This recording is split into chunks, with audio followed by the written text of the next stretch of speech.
If you've read the Panama Papers or are looking to hide your wealth via shell companies, you may have considered checking out Panama City, Panama. And with world-class nightlife, I figured I'd meet a lot of these tax avoiders at bars and clubs. But they were all permanently closed and abandoned. It seemed like the best way to avoid paying taxes in Panama is to just shut down your business. And the places that were open were all empty. This entire Hard Rock hotel was completely closed.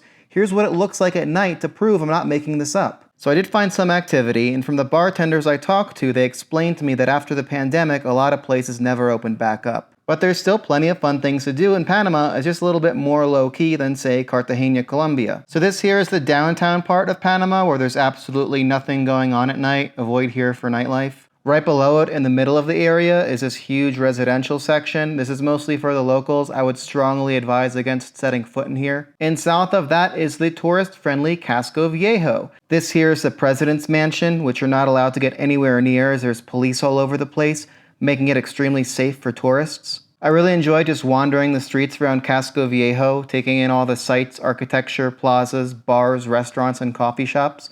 There's an endless supply of architectural styles you'll see around these streets, and the streets are wide enough so you don't get run over. At the southernmost part, you'll find this rose petal covered entryway to all these merchants trying to sell these ridiculous overpriced items. And if you make it out alive without buying a Panama hat for $50, you'll see these monuments here, and you can look out over the water onto where the Panama Canal is. It looks like there's a whole nother town over there, as well as this huge superhighway that must go over the Panama Canal.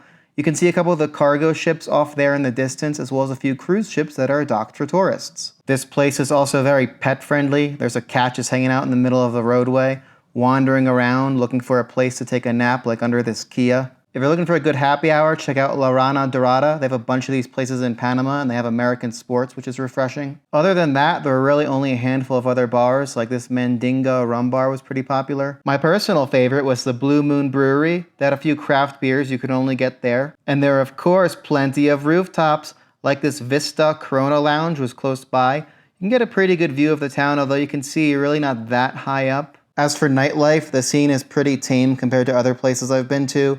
You'll see some lines start to form. This looks like a club, but the lights are on for some reason.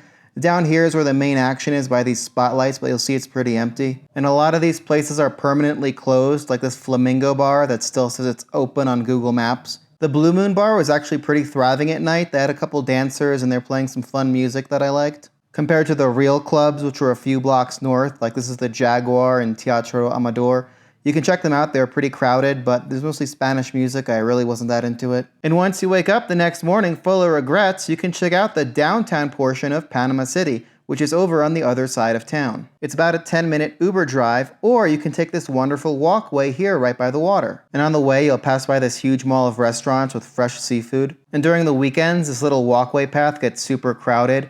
It looks like this is where all the locals go for their nightlife. It's much more crowded and more affordable than all those overpriced clubs in Casco Viejo. So just keep following that pathway. It's maybe a 40-minute walk. You'll know you're getting close to when you get to the yacht club. This is probably where all the tax avoiders keep their yachts. And while the skyscrapers are plentiful, new, clean, and modern, the streets could really use some work. I noticed a lot of infrastructure problems, from random holes in the streets to fire hydrants covered in grass. So there's really not much to do during the daytime. It's all banks and people at work, and all the bars are either empty or closed. And to be frank, it feels a little bit depressed. I mean, here's an abandoned casino right next to the famous World Trade Center in Panama. You can see it's a little shorter than the one in the United States. And I don't think they're very productive, since there was only one Starbucks in this entire city. There are plenty of high-end hotels though. I guess that's where people come in to set up their shell companies and then leave. The mall in Panama City was actually really impressive, and I'm surprised malls are still a thing in South and Central America.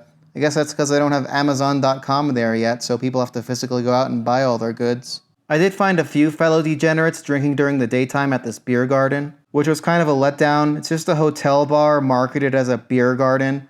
Even this cat didn't want anything to do with it, who immediately went up these stairs to get away from everything. And once the sun sets, downtown Panama City gets kind of sketchy. I mean, there's still a few people out after work, it looks like. And these seedy casino patrons begin to come out and gamble their savings away. I also notice a lot of sketchy people hanging out at tattoo parlors and other retail establishments that are not the most family-friendly. But thankfully there is a Hooters. You can always go there for a family-friendly, wholesome, and fulfilling time. And the rest of the area isn't much better. It's very dark and sketchy, so go to Casco Viejo at night.